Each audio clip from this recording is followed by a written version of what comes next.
তৃপ্তি blog ভিডিওতে সবাইকে স্বাগত জানাচ্ছি।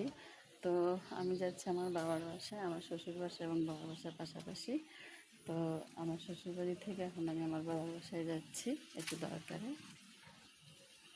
তো আপনারা আমার আজকে ভিডিওটা দেখতেই থাকবেন, তো দেখতেই থাকুন। তো আমাদের বাসায় এসে গেলাম, আমার আব্বুর বাসায়। আব্বুর বাসায় আসছে মূলত শাক তুলতে। দেখতেই পাচ্ছেন কতগুলো শাক হয়েছে আমাদের এই উঠানের এই সাইডটাতে। তো দেখেন আমি শাক তুলছি।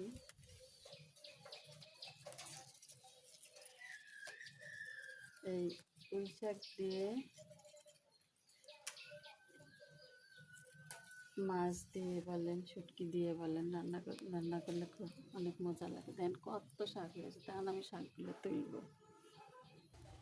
তো শাক উঠিয়ে একটু ছাদে দিছি। তো ছাদে দেখি একটু তুলসী পাতা নিব, দেখি তুলসী পাতা আছে কিনা। তো এই জন্য ছাদে আসলাম। তো দেখেন ছাদে কতগুলো গাছ হয়েছে, এই পাথরকুচি গাছ। আর দেখেন কি সুন্দর লেবু গাছ, আর লেবু ধরে আছে, এই যে লেবু। আর আমি কিছু পাথরকুচি পাতা নেব, এই জন্য ছাদে উঠলাম। দেখেন এটা আমার আব্বুর বাসা। আর এই দেখেন সুন্দর ফুলও ফুটে আছে গাছে। দেখেন কি সুন্দর ফুল। আমাদের আব্বু অনেক শৌখিন মানুষ। আর মেইনলি যেটা আসছে সেটা হচ্ছে যে তুলসী পাতা। দেখেন এই তুলসী পাতার জন্য আসছি। এই তুলসী পাতাগুলো দিয়ে আমি একটু চা বানাবো, কারণ অনেক ঠান্ডা লাগছে আমার বাবুর, আমার মোনার।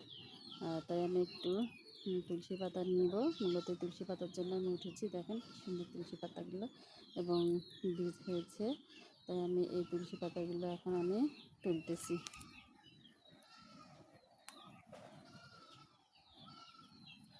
আর একটু একটু বৃষ্টি পড়তেছে, তাই আমি আসলাম। দেখতেই পাচ্ছেন শাক নিয়ে এসতেছি বাবার বাসা থেকে। আজকে অনেক বাতাস বাহিরে, দেখেন কি বাতাস বাহিরে। যে শাক নিয়েছি, নিয়ে বাসায় যাচ্ছি। নিয়েছি কতগুলো রুই মাছ, আর এদিকে নিয়েছি আমি পুঁই শাক। একটা কথায় আছে না, মাছের রাজা রুই আর শাকের রাজা পুঁই। কথায় আছে মাছের রাজা রুই, শাকের রাজা পুঁই। তো আজকে রুই আর পুঁই আজকে একসঙ্গে করে রান্না করব, আপনারা দেখতেই থাকুন। এখানে কাঁচা পেঁয়াজ বাটা হচ্ছে কাঁচা মরিচ বাটা নিয়েছি একসাথে। তো নিয়ে নিলাম জিরে গুঁড়ো। আর এদিকে আমি মাছগুলো ভাজতে দিয়ে দিলাম, মাছগুলো ভাজা হচ্ছে।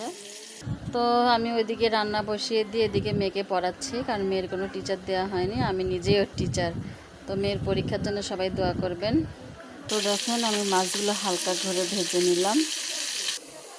সমস্ত উপকরণ সুন্দরভাবে কষিয়ে নিচ্ছি, মশলা সব কিছু।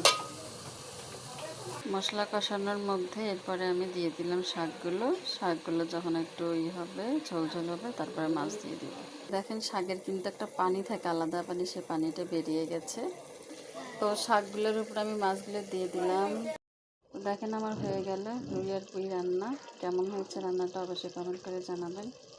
কেমন হয়েছে আমার ভিডিওটি অবশ্যই কমেন্ট করে জানাবেন। ভুল ত্রুটি হলে অবশ্যই ক্ষমা করবেন। আল্লাহ হাফেজ।